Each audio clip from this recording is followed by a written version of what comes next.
ناظرین، اس ایپیسوڈ میں آپ دیکھیں گے کہ شارق جو ہے وہ اپنی بے حسی اور بالکل سینس لیس ہونے کا اور خود غرضی کا خود سے اقرار کرتا ہے۔ وہ کہتا ہے کہ مجھے کسی بھی رشتے میں کوئی انٹرسٹ نہیں ہے، مجھے کچھ بھی نہیں چاہیے سوائے اس گھر میں حصے کے۔ جتنا جلدی ممکن ہو سکے اس گھر کو بیچیں، چونکہ یہاں پر رہنے کے حالات اب دن بہ دن جو ہے وہ خراب ہوتے جا رہے ہیں۔ اس سے بہتر کہ یہ گھر کسی کا خون لے لے، کسی کا خون مانگ لے تو اس وقت سے ڈرنا چاہیے۔ اب بھی جو حادثہ ہوا ہے اس بات کا مجھے دکھ تو ہے، لیکن میں نے وہ وار کبھی بھی احمد پر نہیں کیا تھا۔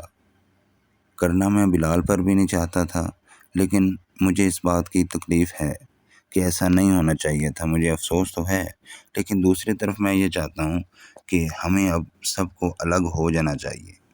وہ یہ تمام باتیں اپنی بڑی بہن اور احمد سے کر رہا ہوتا ہے۔ جب اس کی بہن اور اس کا بھائی اسے کہتے ہیں کہ ہم یہ چیزوں کو بیچنا چاہتے ہیں، اس گھر کو بیچنا چاہتے ہیں، لیکن حالات اتنے کشیدہ ہو جاتے ہیں کہ وہ گھر کی ویلیو جو ہے وہ مناسب لگ نہیں رہی۔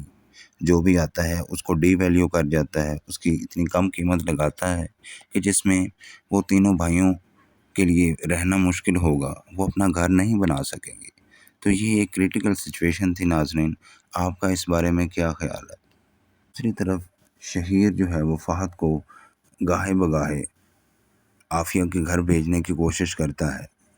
اس بار جیسے ہی فہد عافیہ کی طرف آتا ہے تو عافیہ فون پر لگی ہوئی بات کر رہی ہوتی ہے، اور دروازہ کھلتے ہی اچانک سے وہ اس کے قریب جاتا ہے تو وہ ڈر جاتی ہے، اور جیسے ایک فلمی سین ہوتا ہے کہ وہ اس کی باہوں میں آ جاتی ہے۔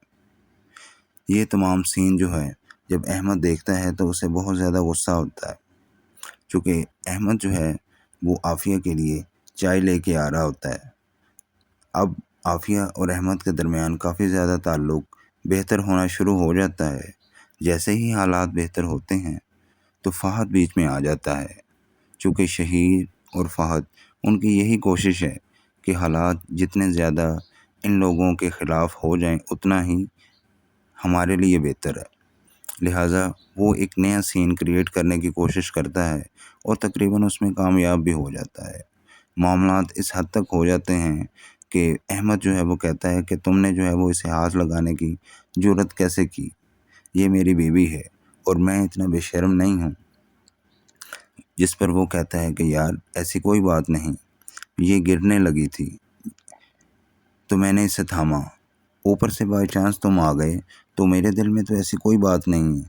وہ کہتا ہے کہ کوئی بات تھی یا نہیں تھی، لیکن تم نے ایسا کیوں کیا؟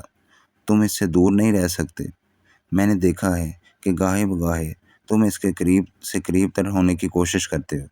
جس پر عافیہ کہتی ہے کہ احمد تمہیں کیا ہو گیا ہے؟ تم ایسا کیوں سوچ رہے ہو؟